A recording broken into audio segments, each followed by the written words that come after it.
Some of you weren't rejected. You were rescued and you still didn't see it. Ooh.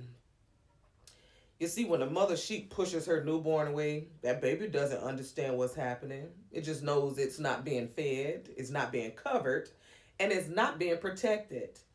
And if no one steps in, it weakens fast. It doesn't know how to find milk on its own. It doesn't know how to fight off danger. And it doesn't even recognize how exposed it is. It just stands there vulnerable because that's its nature. So, guess what? The shepherd steps in. He picks it up and he separates it from what's trying to harm it. He takes responsibility for feeding it himself because if he doesn't, the lamb will slowly fade. Now, when a shepherd does that, that lamb doesn't stray far away from him afterward. It does not. It stays close because it learned who kept it alive. But here's what people don't like to admit. Whew, Lord. Sometimes that same lamb grows up carrying rejection in its memory. It may start resenting the very shepherd who kept it alive because it's still wounded that the first one didn't want it. Instead of dealing with the hurt, it distances itself. Instead of trusting the one who fed it, it tests boundaries. And sometimes it wanders, not because it's lost, but because it's angry.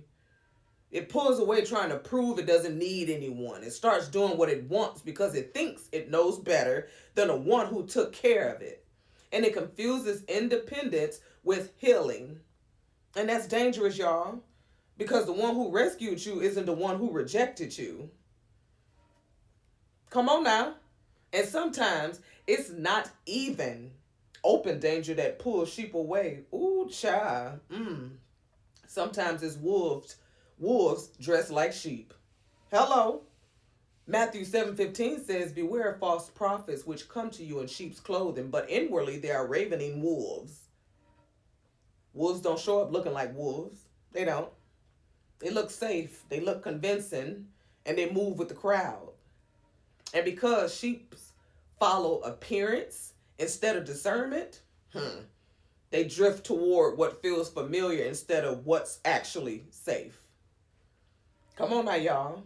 Then when they get wounded, when they get devoured, when they realize they followed the wrong voice, they get angry.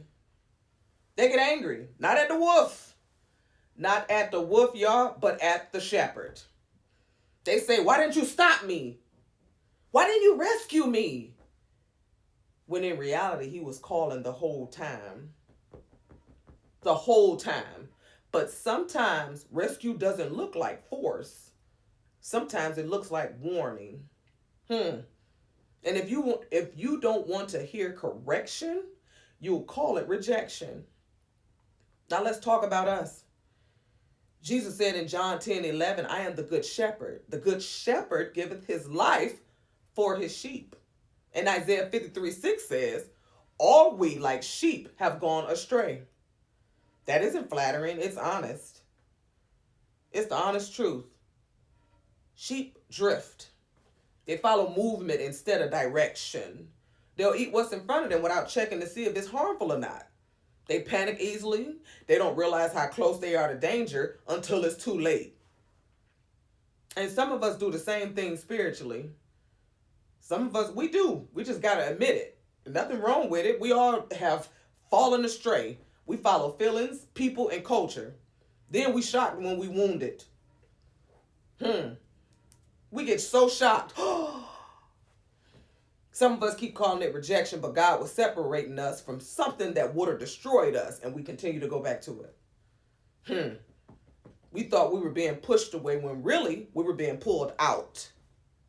Now, that doesn't mean every hurt was God's doing. Sometimes people sinned against you. But even then, he can use separation to save you. He can. Psalms 27:10 says, when my father and my mother forsake me, then the Lord will take me up. That means when people stepped away, God steps in. But staying close to him isn't automatic. It's intentional. Being rescued doesn't mean you can wander safely. It does not mean that at all. John 1:29 says, Behold the Lamb of God, which taketh away the sin of the world. We're called sheep because we wonder. We wonder. All of us wonder. Jesus is called the Lamb because he took the judgment. He took the judgment, y'all. In the Old Testament, a lamb wasn't killed so the guilty could walk free. That animal stood in the place of someone who deserved punishment. Isaiah 53:7 says, he is brought as a lamb to the slaughter. The shepherd didn't just guide us, he laid himself down for us. But all too many times we forget that. If a sheep keeps ignoring the shepherd's voice, it eventually ends up somewhere it can't get back from alone. Not because the shepherd wasn't speaking, but because it kept choosing distance. So, the real question isn't, why was I rejected? The real question is, now that the shepherd stepped in, why am I still wondering? You can't control who hurt you, but you can control whether you stay close to the shepherd. Because at some point, rejection stops being an excuse. If he picked you up, if he fed you when you were weak, if he carried you when you couldn't stand, then drifting isn't confusion anymore. Not at all. It's choice. It's choice. And sheep that keep choosing distance, they shouldn't be surprised when they feel exposed. Come on now, y'all. The shepherd is still speaking. He's still warning. He's still correcting. And he's still calling. The only question left is,